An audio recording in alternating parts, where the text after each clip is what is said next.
I want to welcome Coach Kelvin Ford, the trainer of Gervonta "Tank" Davis. How you doing? Good, Coach. A lot of people were surprised by you guys coming down here to Las Vegas to train. You specifically said you were going to have Tank ready. This was the most important fight of his career. Tell us how this process is going and how you guys have basically moved and have been here for almost 3 months. It's not our first time here at the Mayweather camp. When Tank first signed with Floyd, he was doing his retirement with his retired fight. We trained here, and I stayed down here about the same time when we first signed with Floyd. And then when he had the Conor McGrady fight, we trained here at the Mayweather gym. So it's like family to me. It's like home away from home when I do come here. It's like a vacation, but work, you know. But this camp been really tense because it's pay-per-view. You know, we got the world champion, but when you fight on a pay-per-view level, it's a different level, you know. And you got a great fighter, Santa Cruz, you know, expecting to bring the best out of Tank, you know, because I know Santa Cruz is going to always come with it, you know. I'm looking forward to it. We are too, and you have had Tank since he was a small child. You're basically the father figure in his life. What have you seen as far as the maturation from Tank, even in just these last 3 years? 2017 was a big year for him, won his first title. Last year, 3 cities all over the U.S., Los Angeles, Baltimore, Atlanta, sold them all out. I don't even think that's even possible from any other fighter right now in boxing, and he did it. What have you seen as far as that maturation? Well, just watching it, we just watching history repeating itself in a sense, you know.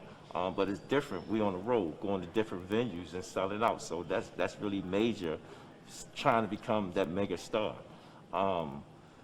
Tank has really been really took this camp real serious, and just watching him growing into them 3 opponents that are Gervonta, Tank, Davis, the family man, the fighter, and then the businessman. You know, so he's learning because nobody gave him a manual to do this. You get what I'm saying? He's putting it together, and it's making it. I'm watching him maturing, going through the motions that he's going through. Now, what do you say to Leo Santa Cruz, who yesterday at his open workout said that he had planned to take Tank where he had never been before? He said he was going to box him in the earlier rounds, expecting Tank to tire and then take over in the last part of the fight. What do you say to that? Well, everybody have a game plan. Everybody have a game plan. We have a game plan. It's who's going to execute their game plan. He had his dag in his corner for his period of his boxing career, and I've been in Tank corner for the period of his boxing career. We're just waiting for us 2 to get together. We got his mind and my mind. We just put it in work. So I expect that out of Santa Cruz. You get what I'm saying? Because he's a true champion. He's a 4-time champion. You know, I expect for him to give Tank the run for his money. You get what I'm saying? But me knowing Youngin and where we come from, it's a different type of beast. Now, I admire your training style because you don't necessarily get in their face. You just basically expect the very best out of them. Yeah. It's not even just with him. It's all your other fighters that you have. It's not like, hey, I'm in your face. It's you're going to do what you need to do that I expect from you already, and that seems to bring the best out of these guys. Well, they understand that I have dreams and goals too. When it comes to training, this is my domain. When you come in here and you expect for me to train with you, just do what I ask. Tank's the best to do it. Sometimes he go beyond. You know, I tell him no. I tell him something to do something. He'll say no, but he'll go and do it. He'll push himself. I didn't ask for this life. We was just doing something to keep our life steady. But he took it and really ran. He seen the vision. He seen the vision and ran with it. Now, what do you say to the cynics out there who say, hey, you know, the weight issue has been a problem. You guys got here and you put almost a full 12 and a half weeks in there. And again, I'm not bringing it up to be facetious, but no, you know, you're going to have you know, your Twitter guys that are out there that are going to make sure that no matter what happens, they're going to say, okay, we're not making weight. But you guys have been taking it real seriously. If y'all been watching his social media, he already posted 35. Stay tuned. We're going to show you something else in a minute, you know. So, you know, we know what we have to do. Everybody always questioned the weight. Tank been like that since the amateurs. And it's not the fight that I worry about. It's always the weight. But if you make weight, fantastic fight. Now, we've all been dealing with the pandemic over the year. It's kind of slowed the process down. Again, 3 fights in 2019, sold out, unbelievable experiences, Baltimore, Atlanta, LA. We're going to have fans in the Alamo Dome, not as much as we would if we were to go ahead and do it, 40,000 people there. But then again, we are going to have fans. How have you guys been having to deal and cope with this pandemic as far as the training, traveling? I mean, have you guys already become accustomed to it? Is it an everyday way of life for you guys, or is it still some learning? It is different because, like I said, I came here when Floyd was training for his retirement. The media was here. It was lit. We don't have that right now. I had a chance to go into my first bubble with one of my other guys. Just the new norm. The thing is getting them to the finish line. I hope none of us get ill to anything from here going to San Antonio. It's different. It's different. I mean, I should be called a test tube baby now. How many times I've been tested? But I see it's very serious. We're trying to make sure everybody got their masks on. We're doing what we're supposed to do. So far, so good. Everybody been good. But we still have to get from here to there. This pandemic, man, it's changing.